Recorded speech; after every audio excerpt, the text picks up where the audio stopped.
Oh, hello everyone. So in this lecture video, I'm going to be talking about the lymphatic system. So the lymphatic system is similar to actually the cardiovascular system. It's just a network of vessels.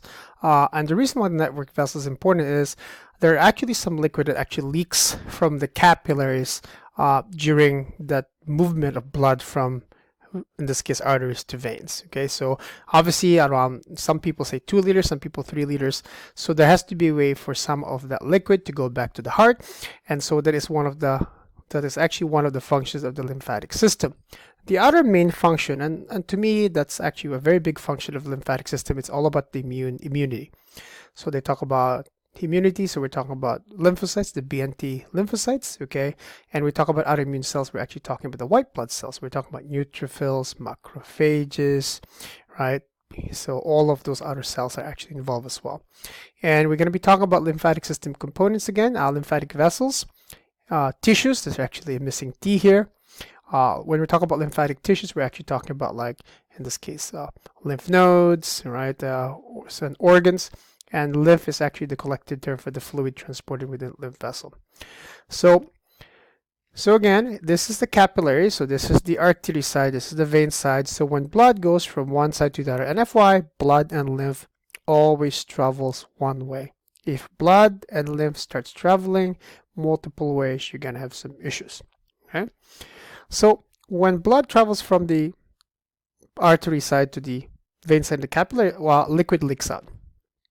So there has to be a way for those liquid to return back to the earth, to the heart, and that is actually where this lymphatic vessels actually come from. And lymph vessels are similar to veins because they actually have, in this case, valves.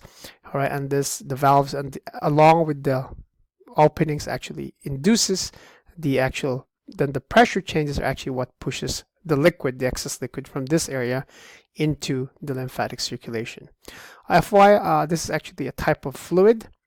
This is actually called, in this case, interstitial fluid, or in this case, intercellular fluid, meaning fluid between cells. Okay, so fluid goes back that way. All right, very, very important function. If you cannot return blood, not blood, but fluid that has skipped the capillaries back to the heart, you're gonna have edema. Is one of the signs of that problem. Right? So this is the lymphatic vessels and lymphatic tissue and organs. You actually have lymph vessels. So you have a lot of vessels. All of this little green look like, in this case, look like arteries and veins, but that's actually what they are. And there's enlargements. Those enlargements are actually called lymph nodes. Okay. And there's in multiple different places. There's actually in cervical, meaning in the neck, axillary, meaning in the armpit, inguinal, meaning in the groin area, okay, and mesenteric, meaning actually inside the abdomen, the abdominal cavity. Okay, you actually have two primary lymphatic structures, the thymus and the root bone marrow, and we're going to be talking about that soon. But again, these things actually are predominantly for immunity. Okay, tonsils are also for immunity, right? This is normally for the return of fluid back into the heart. All right.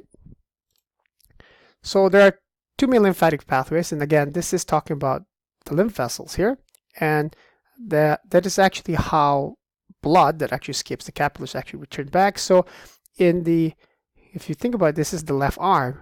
The left arm gets drained. The left arm fluid that escapes the capillaries returns back to the heart via the thoracic duct. Right? So in this case, this is the right arm. The right arm, the fluid that escapes the capillaries in the right arm actually returns back to the heart via the right lymphatic duct. That's basically it. That's the only thing that you need to know in this whole image here. There's this other thing called cisterna chyli, which is in the base, kind of more in the abdomen. That is when you obviously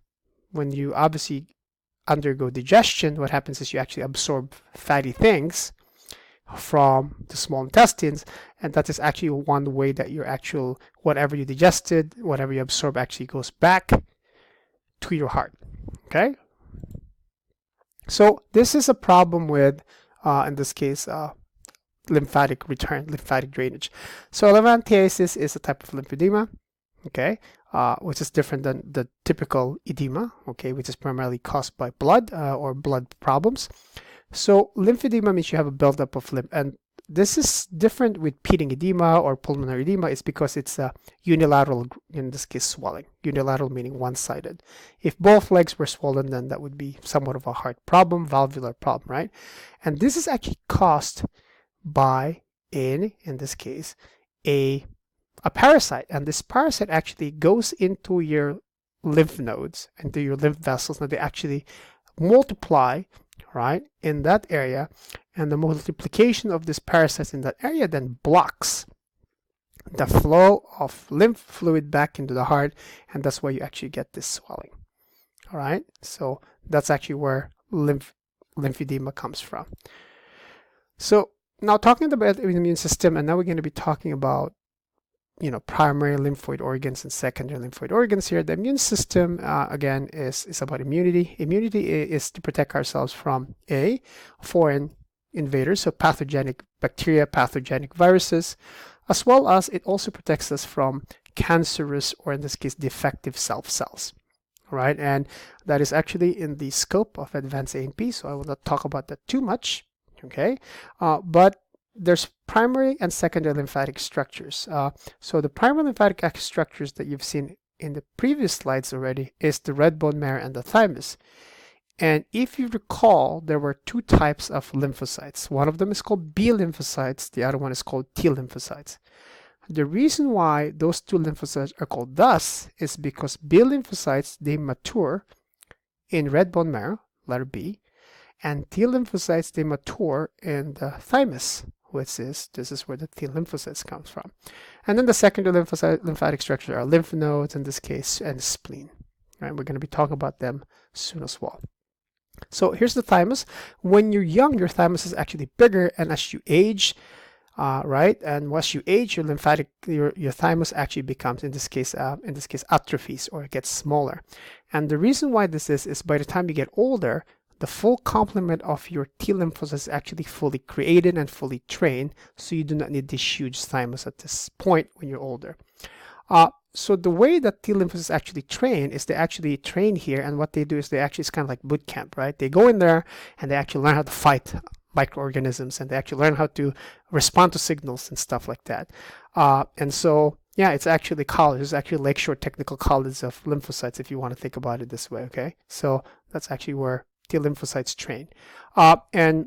And so this is actually, so as they train, what happens is, as they train, they actually migrate more towards the outside, and they actually exit the thymus, okay? So here they're still training. As they go out, they become more active, right? So they're sleeping, they train. Once they're ready to fight, they exit the thymus, all right? Spleen, secondary lymphoid tissue. White pulp. The reason why it's called white pulp, folks, is predominantly white blood cells. And we remember about white blood cells, we're actually talking about leukocytes, which means we're talking about agranulocytes and granulocytes. Okay? And the white pulp is made up of T and B lymphocytes. And the only difference between white pulp and red pulp, predominantly speaking, is in red pulp, you actually have red blood cells. Okay? If you see here, there's actually the periarterial lymphoid sheath. So it's this white pulp that actually surrounds arterioles in this case, and you have marginal zones. Marginal zones are actually, in this case, regions between the red pulp and the white pulp. That's why it's called marginal zone, in between. Primary follicles is where naive, in this case, inactivated white blood cells actually migrate, and then we actually have what we call germinal follicles, in which you actually have highly trained, right, in this case, highly trained like lymphocytes ready to go and fight. Now, the reason why they actually stay here is your spleen actually is kind of like a filtration for most of your blood supply. So a lot of bacteria, a lot of, in this case, pathogenic microorganisms or signals can actually end up here, and that's why a lot of your B and T lymphocytes actually stay here. And what they do is they actually just serve, in this case, they just kind of like the collection point, right? They actually are there to collect data, and once a data has been collected that there is an immune response that's needed, that's where they actually migrate and go back into the areas that they need to be. Same thing with lymph nodes. You actually have lymph nodes. Primarily, there's no white blood cells in lymph nodes. I'm sorry, red blood cells. But the only difference is, I'm going to move this just a little bit, is you have a germinal center. The germinal center, it's quite interesting, folks, is actually the region of proliferating B cells. Proliferating means they're actually dividing. And the surrounding area here, the mantle zone, okay, are actually T lymphocytes, macrophages, and dendritic cells. The reason why lymph nodes have this architecture is T lymphocytes, macrophages, and dendritic cells, what they do is they migrate all over your body and they collect objects, in this case things from viruses, things from bacteria, things from cancer cells. And the reason why they're on the outside is they actually stick these objects from bad people, from bad things in your body, into this middle portion where B lymphocytes can actually grasp at these objects and say, ooh, something bad just happened. This is something bad. I need to go and do something. So when they interact with a substance that they recognize, that's when they start proliferating. Okay, so again, it's quite interesting how this architecture is. You actually have people, your T lymphocytes, your dendritic cells, and your macrophages presenting harmful objects to your B cells, and if your B cells recognize them, they proliferate, or they actually, in this case, divide. Okay, quite interesting. So if a B lymphocyte cannot recognize the object being held out by, in this case, T, macrophages, and dendritic cells, they don't do anything, right? They don't proliferate, all right? And that is it.